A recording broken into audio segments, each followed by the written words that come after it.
Pergi ke Semarang naik kereta, pulangnya sambil makan ikan. Presiden telah memutuskan pemindahan ibu kota. Tepatkah tindakan tersebut dilakukan? Menjalankan pemerintah berarti melihat ke depan dan menjalankan apa yang harus dilakukan. Maka pemerintah memutuskan untuk melakukan pemindahan ibu kota ke Kalimantan Timur dengan tujuan untuk tercapainya visi emas Indonesia 2045. Sebelum perdebatan kita mulai, marilah kita bertegur sapa terlebih dahulu. Assalamualaikum warahmatullahi wabarakatuh. Shalom, Om Swastiastu, Namo Buddhaya, salam kebajikan bagi kita semua. Dewan juri yang terhormat, perkenalkan kami dari tim Marseno Aji dengan saya Philip Raphael Theodor selaku pembicara pembuka dan closing statement, dan rekan saya Mikael Z. Nugroho selaku pembicara dari pihak pro, serta rekan saya Arifah Nurwardah selaku pembicara dari pihak kontra. Meningkatkan kesejahteraan bagi seluruh masyarakat di wilayah Indonesia menjadi hak yang dimiliki oleh setiap warga negara. Adapun hal ini dijamin di dalam pembukaan Undang-Undang Dasar Negara Republik Indonesia tahun 1945 yang menyebutkan adanya memajukan kesejahteraan umum. Oleh karena itu, Dewan Juri yang terhormat, sebagaimana bentuk penghormatan terhadap hak tersebut, maka negara hendak memindahkan ibu kota ke Kalimantan Timur. Pemindahan ibu kota dari Jakarta dilakukan karena pemerintah menilai Jakarta yang menanggung beban perekonomian yang begitu berat. Selain itu, terdapat permasalahan-permasalahan yang terjadi di Jakarta yang tidak dapat diatasi lagi, seperti kemacetan, kepadatan penduduk, hingga bencana alam yang terjadi. Selain itu, Dewan Juri yang terhormat, terjadinya ketidakmerataan pembangunan yang terjadi di wilayah Indonesia, di mana hanya terpusat di Pulau Jawa, menjadi alasan lain untuk pemindahan ibu kota ke wilayah Kalimantan.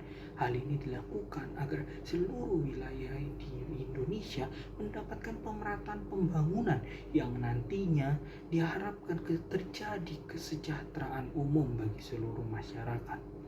Namun Dewan Juri yang terhormat, pemindahan ibu kota harus dilakukan sejalan dengan peraturan perundang-undangan yang berlaku. Sebab jika tidak, itu hanya mencederai keadilan bagi rakyat itu sendiri. Hal yang menjadi permasalahan dari pemindahan ibu kota negara adalah partisipasi yang minim dari masyarakat. Kurangnya keterlibatan masyarakat dalam pembuatan peraturan pemindahan ibu kota mencerminkan tidak adanya kehendak rakyat secara penuh terhadap kebijakan tersebut. Selain itu, Dewan Juri yang terhormat, pemindahan ibu kota ini akan memakan biaya yang besar dan dapat menimbulkan permasalahan ekonomi yang baru. Kesiapan pemerintah dalam mengeluarkan berbagai kebijakan yang terkesan terburu-buru menjadi pertanyaan, apakah pemindahan ibu kota ini menjadi langkah yang tepat. Sekian dan terima kasih.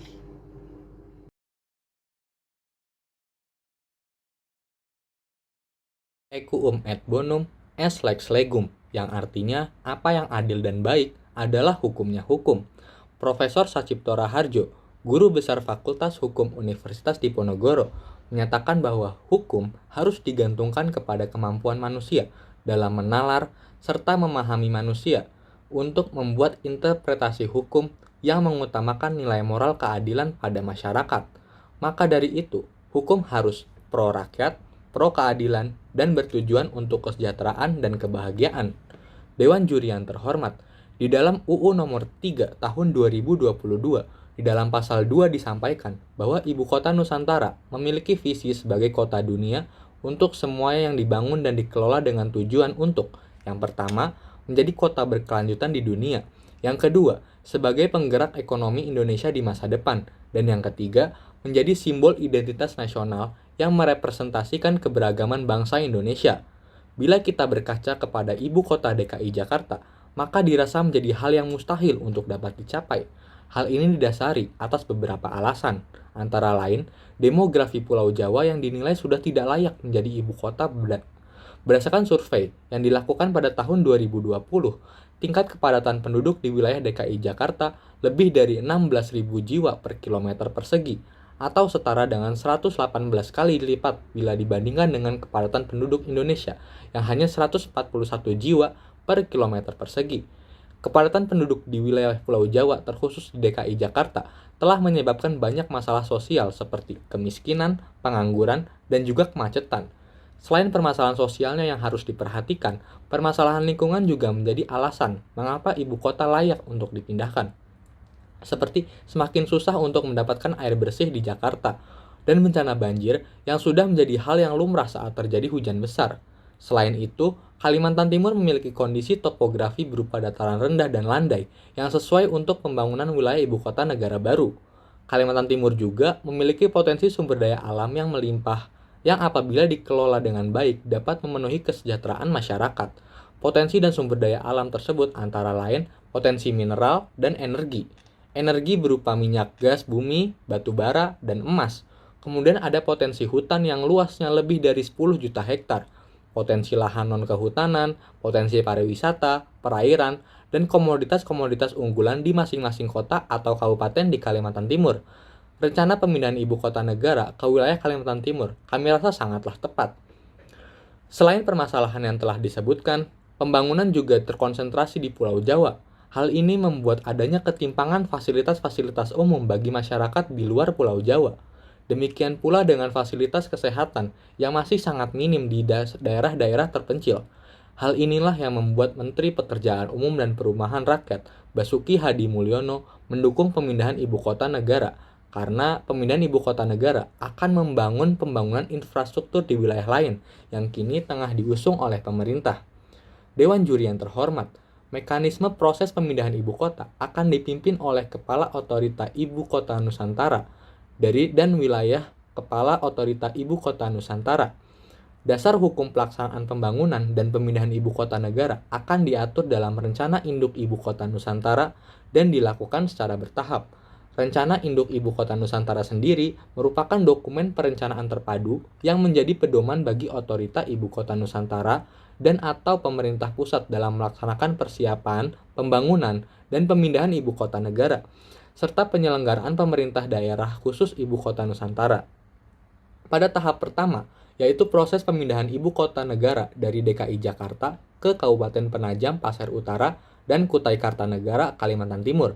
Sesuai substansi RUU, ditargetkan bisa dilakukan hingga 2024. Kemudian dilanjutkan dengan tahap kedua, yaitu pemindahan akan dilakukan setelah 2024 hingga 2029. Hal ini menunjukkan bahwa pemerintah telah merencanakan segala sesuatu yang diperlukan dalam pembangunan ibu kota negara baru ini secara komprehensif dan sistematis. Dewan Juri yang terhormat, bila kita berkaca pada negara Brazil pada tahun 1960, Brazil berhasil memindahkan ibu kota mereka dari Rio de Janeiro menuju Brasilia. Dengan memindahkan ibu kota tersebut, Brazil berhasil dalam meratakan pembangunan di negaranya. Oleh karena itu, saya menyatakan setuju dengan terkait pada mosi pemindahan ibu kota negara kali ini.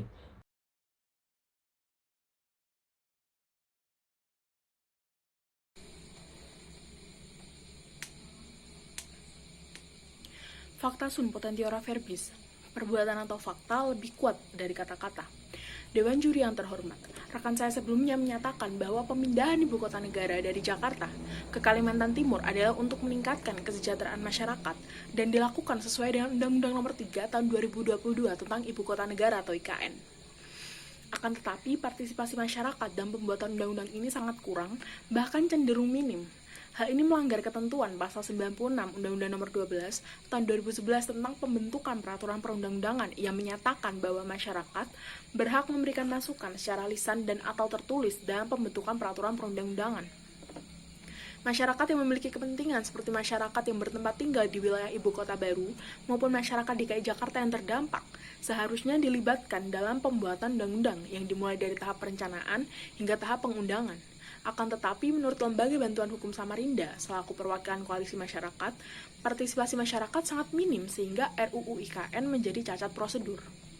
Hal ini tentu saja melanggar hak berpendapat masyarakat dan perlu mendapatkan peninjauan kembali. Dewan Juri yang terhormat, Perpindahan ibu kota bukanlah hal yang mudah untuk direalisasikan. Dibutuhkan persiapan yang sangat matang dan menelan biaya yang tidak sedikit untuk melaksanakan program tersebut. Saat ini, kondisi perekonomian Indonesia masih tergolong belum stabil untuk melakukan sebuah proyek raksasa. Bahkan jika tidak berhati-hati, proyek ini juga dapat menciptakan perangkap utang, terutama jika IKN baru tidak berkelanjutan secara ekonomi. Dewan Juri yang terhormat, tidak dapat dipungkiri bahwa wacana pemindahan IKN ini akan melibatkan dan mempengaruhi kehidupan banyak pihak. Maka dari itu, perencanaan wilayah IKN haruslah memiliki tingkat resiko yang rendah, termasuk di dalamnya kajian mengenai resiko bencana. Sebelumnya, mari kita lihat bahwa Kalimantan Timur sebagai wilayah IKN baru memiliki kenaikan pertumbuhan yang cukup berarti dari tahun ke tahun, yaitu rata-rata sebanyak lebih dari 73.000 jiwa per tahun. Hal ini menyebabkan menurunnya jumlah tutupan lahan akibat pertambahan jumlah pemukiman penduduk. Akibat dari perubahan besar ini ada terganggunya keseimbangan tata air di wilayah tersebut. Kondisi ini memburuk karena ditambah fakta banyaknya areal pertambangan yang mana akan memiliki dampak cukup besar terhadap kondisi lingkungan di sekitarnya. Berbagai kondisi ini yang menyebabkan Provinsi Kalimantan Timur rawan terjadi bencana akibat perubahan kondisi alam, serta degradasi sumber daya dan lingkungan. Berdasarkan fakta yang kami dapatkan dari data Indeks Risiko Bencana Indonesia tahun 2020 yang diterbitkan oleh Badan Nasional Penanggulangan Bencana, Kabupaten Pasar Utara menempati klaster tinggi, sedangkan Kabupaten Kutai Kartanegara menempati klaster sedang dalam akumulasi skor Indeks Risiko Bencana tahun 2015 sampai dengan tahun 2020. Rekaman indeks tahunan risiko bencana tersebut dapat dijadikan acuan dalam pembuatan kebijakan pemerintah yang melibatkan hajat hidup orang banyak, seperti salah satunya adalah kebijakan pemindahan ibu kota negara. Hal ini bertujuan agar tidak membahayakan keselamatan warga negara akibat human error dalam perencanaan pembangunannya. Nantinya saat ibu kota negara baru ini sudah diresmikan, paling tidak terdapat sekitar 1,5 juta penduduk yang bermigrasi ke wilayah IKN ini dalam waktu 5 hingga 10 tahun. Tentu saja hal ini menyebabkan semakin banyak lahan yang beralih fungsi menjadi lokasi pemukiman penduduk. Bukan tidak mungkin akan terjadi peningkatan resiko bencana alam serta secara drastis yang tidak dapat diprediksi sebelumnya.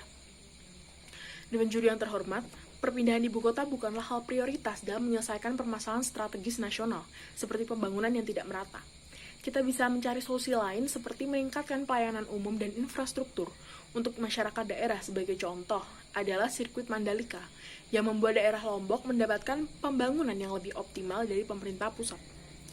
Dewan Juri yang terhormat, mari kita berkaca kepada negara tetangga kita, yaitu Myanmar.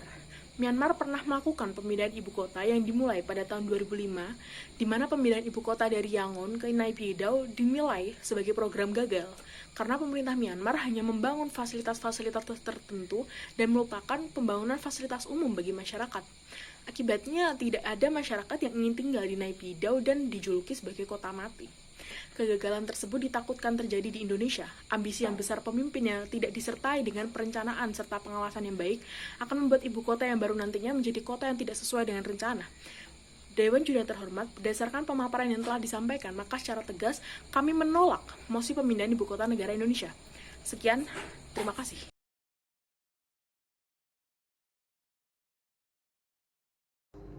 Dewan Juri yang terhormat, tidak terasa telah tiba kita di titik akhir perdebatan kali ini. Izinkan kami menarik kesimpulan terkait mosi perdebatan kali ini, yaitu pemindahan ibu kota negara Indonesia. Baik tim pro ataupun tim kontra telah berhasil membangun konstruksi berpikir yang sangat baik. Bila kita lihat lagi dari sudut pandang tim pro meyakini bahwa pemindahan ibu kota merupakan solusi yang paling tepat untuk permasalahan ibu kota kita yang sekarang, seperti permasalahan demografi Jakarta yang tidak mendukung lagi untuk dijadikan ibu kota Indonesia di tahun-tahun ke depan. Permasalahan kepadatan penduduk Jakarta juga menjadi alasan utama mengapa pemindahan ibu kota ini perlu untuk dilaksanakan. Selain itu, tim pro juga meyakini bahwa solusi ini juga selaras dengan permasalahan nasional lain seperti permasalahan ekonomi dan pemerataan pembangunan. Namun, solusi ini mendapat bantahan dari tim kontra. Tim kontra meyakini bahwa pemindahan ibu kota ini dinilai terlalu terburu-buru, padahal ekonomi di Indonesia sekarang masih belum stabil. Selain itu, masyarakat dinilai kurang terlibat dalam pembentukan peraturan pemindahan ibu kota sebagaimana disebut di dalam pasal 96 Undang-Undang Nomor 12 Tahun 2011 tentang pembentukan undang-undang, di mana disebutkan bahwa masyarakat berhak memberikan masukan baik secara lisan dan atau tertulis dalam pembentukan peraturan perundang-undangan. Tim kontra juga berpendapat bahwa pemindahan ibu kota ini bukanlah solusi utama dalam pemerataan ekonomi dan pemerataan pembangunan. Selain itu, dibutuhkan observasi lagi untuk pemindahan ibu kota ke daerah Kalimantan, oleh karena Kalimantan menempati indeks risiko bencana alam yaitu dari sedang hingga tinggi. Sekian dan terima kasih.